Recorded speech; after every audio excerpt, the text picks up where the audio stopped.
Karibu kwa taarifa zetu, tuandamane hadi tamati. Mtazamaji, visa vya maambukizi ya virusi vya HIV 199 vimeripotiwa kaunti ya Makueni kwa kipindi cha mwaka mmoja uliopita, huku zaidi ya 50% ya maambukizi hayo mapya yakihusisha vijana. Aidha, watu zaidi ya 18,000 wanaishi na virusi hivyo katika kaunti hiyo, huku wakazi wa kaunti hiyo na hususan vijana wakishauriwa kujitokeza na kujua hali zao ili kuchukua hatua za mapema za kudhibiti makali ya HIV.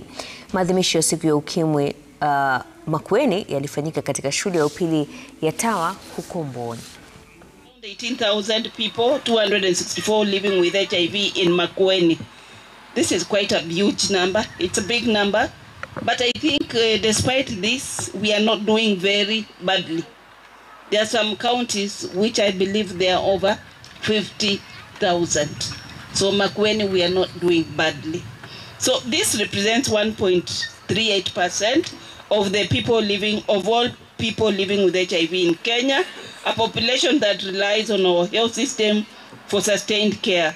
Tunafanya mapenzi na watu ambaye hatujatambua hali yao ya status yao ya HIV.